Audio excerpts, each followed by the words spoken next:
Hey there, everyone. Film Dude here, talking about Stranger Things finale.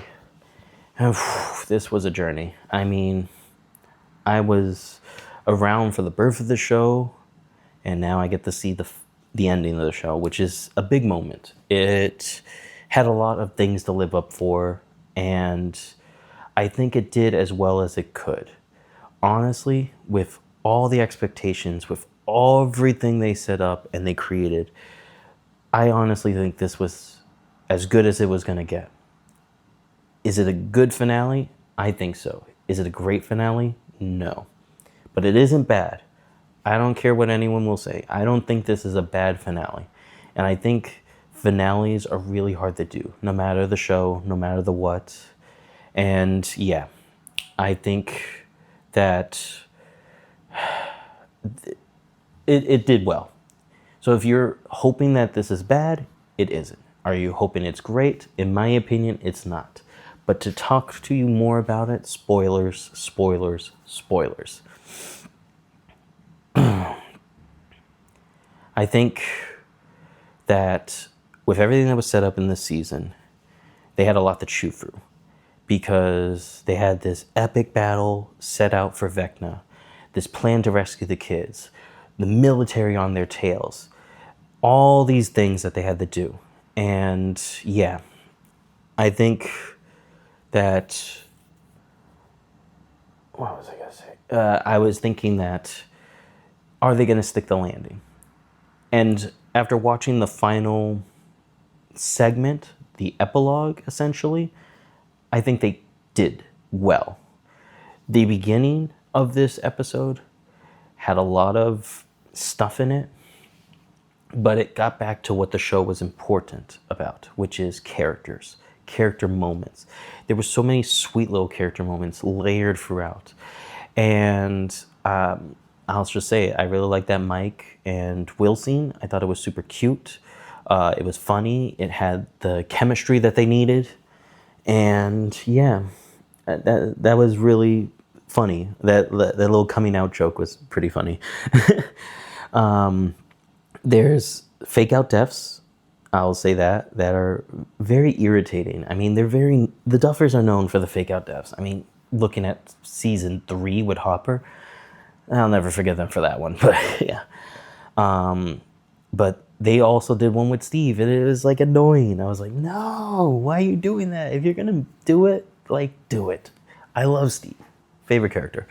But like, seriously, I don't know, like,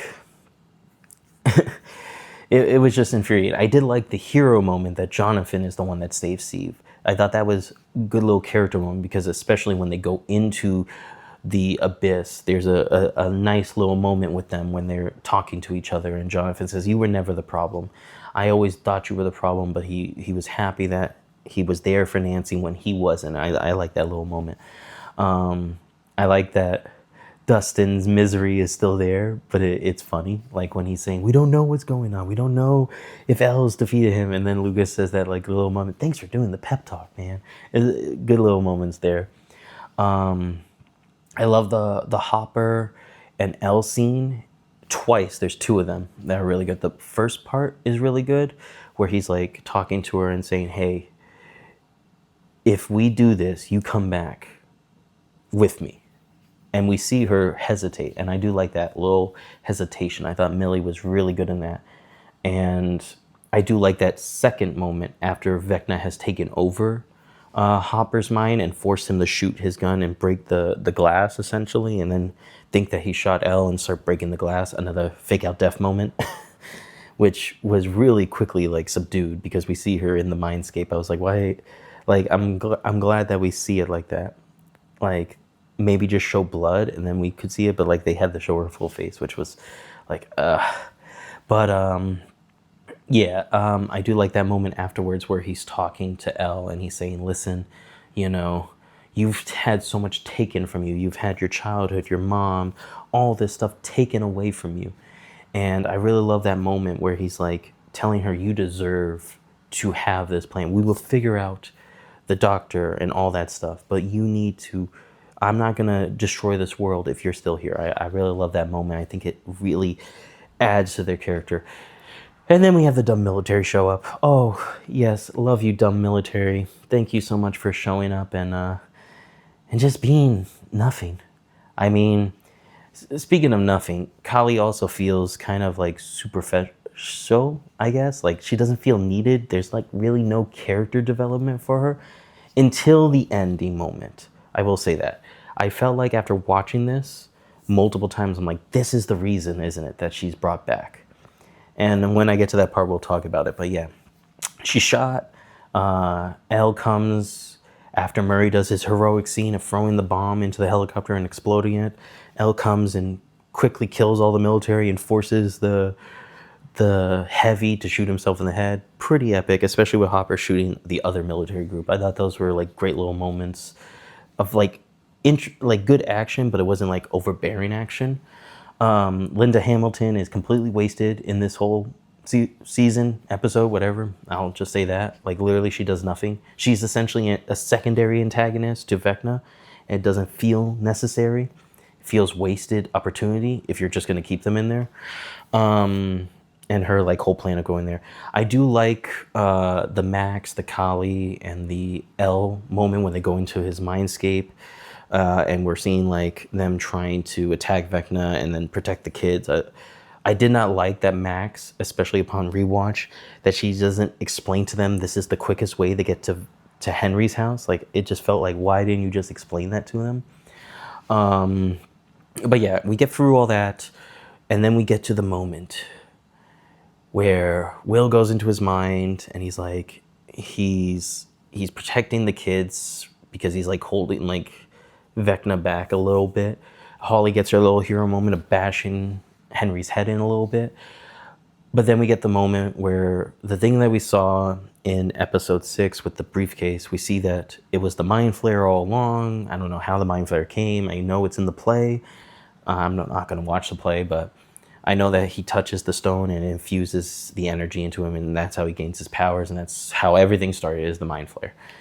And like, that Henry chose to be this, that he accepted the mind flare. And then we have the reveal that the big castle thing, which was pretty obvious, honestly. Like looking at it, I'm like, yes, I think I know what that is. Turns into a gigantic CG kaiju mind flare, which again had really dark vibes to season 3. So I was already like, oh no, don't like that. I do, though, like the fight, even though it's very quick, with Elle and Vecna inside the heart chamber. I love that set. It's really well designed. It's creepy. I like the living walls, the heart beating up there. Like, that's like all really interesting. And the fight is pretty well done. I really like the fight between her and Vecna as they're like doing that stuff. And when he's about to like get her, I like Will comes in. Finally, a hero moment for Will. Like, it felt like after that really epic moment in episode 4, he had like no moments, and now he gets like his really good hero moment, and it worked well.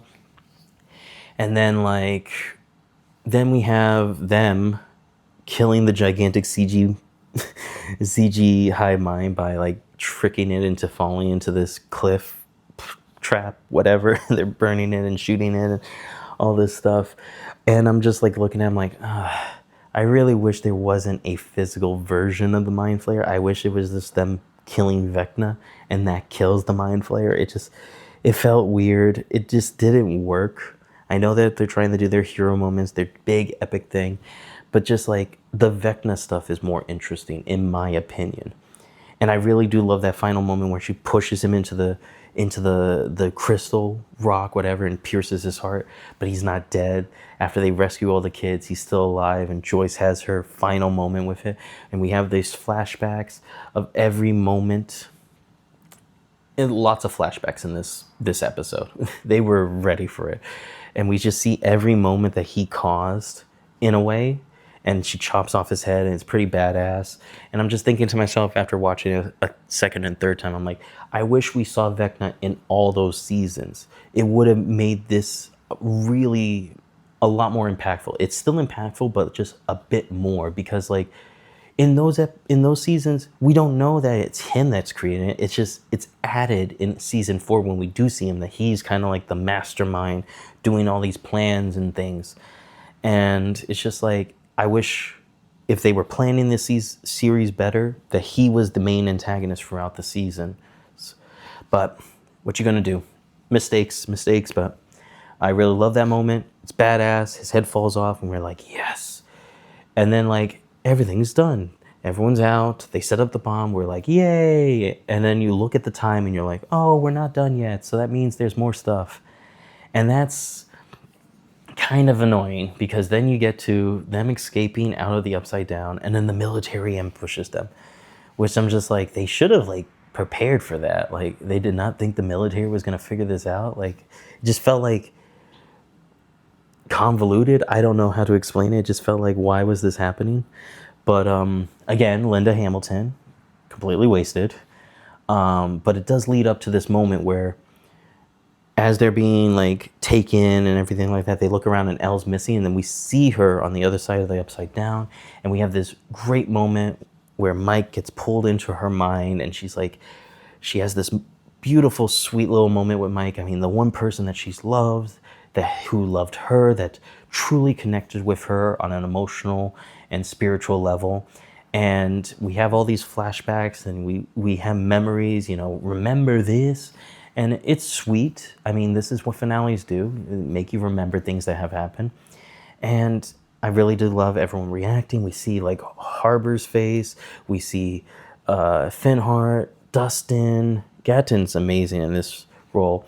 Lucas really going hard. I gotta give credit to Caleb. He's great in this. Max with her.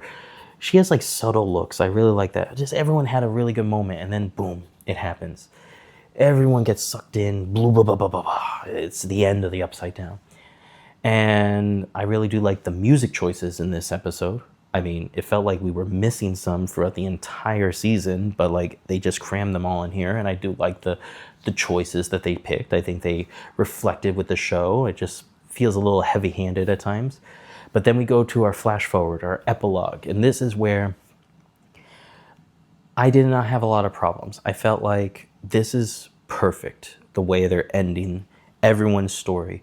I don't enjoy the Robin exposition dump, but what you gonna do? Because then we get all these great character moments. We get all these silly moments of them with their families going over their graduation. I love the Lucas and Max moment where they're like flirting with each other. It's sweet, it's nice. Dustin with his mom, who reminds me of me and my mom, because that's actually how my mom would be at my graduation. She was very emotional and crying, and I'm just thinking to myself, yeah, tell your mom the correct things to say. And he did. He's very funny in that. I really like the mom that we barely see in the show. She has really good moments with him.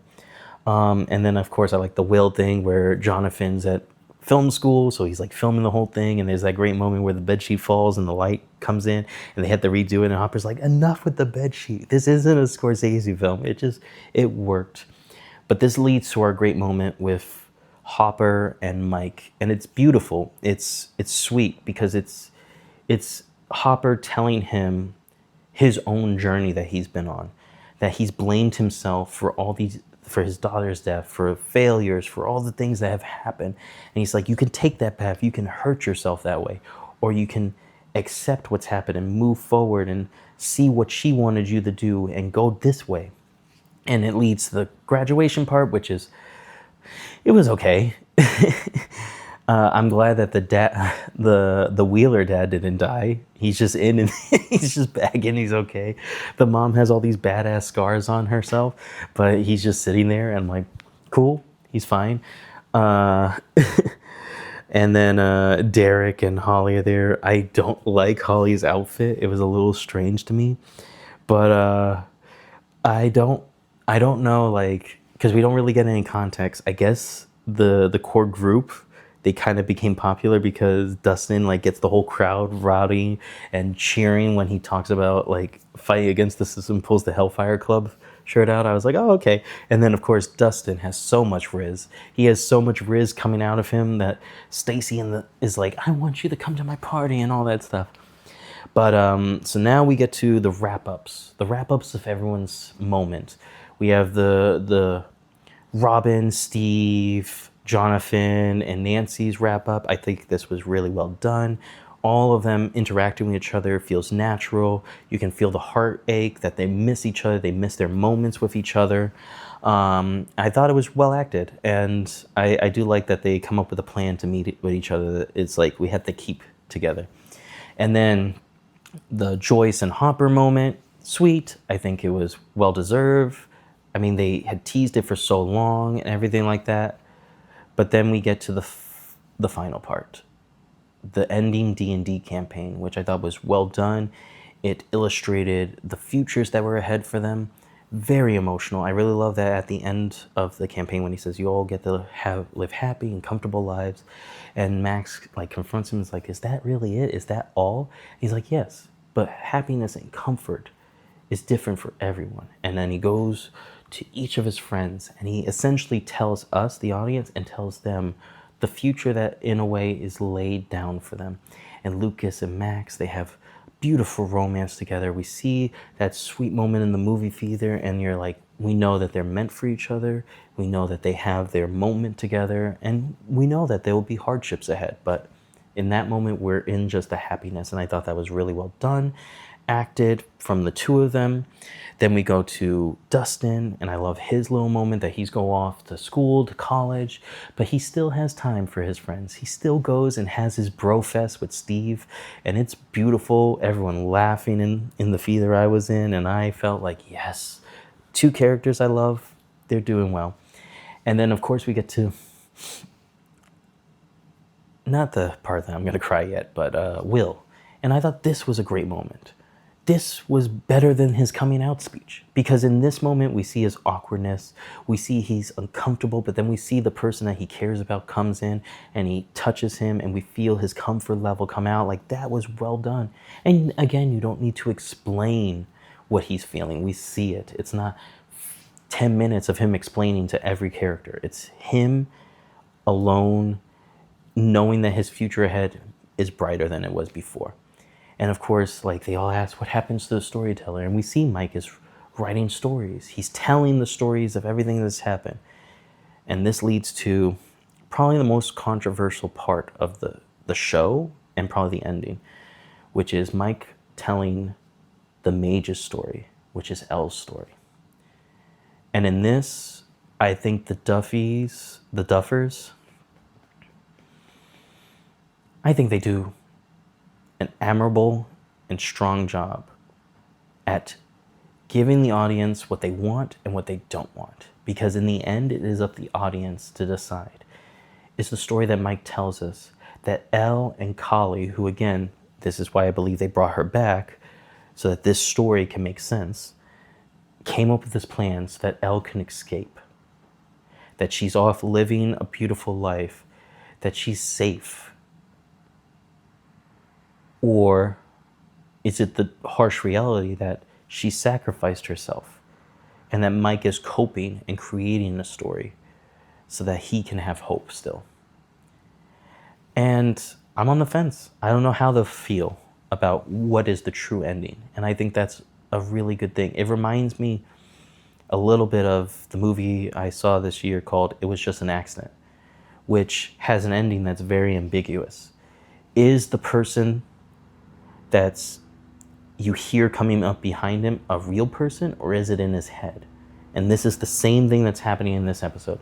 Is the mage's story that Mike tells us the true story, or is it him trying to cope? And the reactions from everyone, the emotion, all of that is so good. I mean, Caleb giving it his all. That, like, his crying, Max is crying, Will's crying, every one of them, 100%. This is one of the best scenes they've done. It feels raw and real. You can feel all the emotions that this series has come to an end coming out in this moment. And I love, like, that callback to the first episode where the mom comes in and says, hey, what are you guys doing down there? That was sweet. And them putting their binders back on the shelf, each one having their little moment. You see a reflection, a great little character moment. And then as they all leave, Mike is the last one, and then Holly comes down with her friends, and then they're all getting involved in D&D, and the story continues. That's essentially what I feel like, and I like that little moment. But I think that this was a very strong show. I think it was done well at this point. There are problems I had with it, but overall, it was a good adventure while it lasted, and that's my opinion. So Film Dude out. I appreciate everyone that follows me. See you for the next review, and that's it. Bye, guys.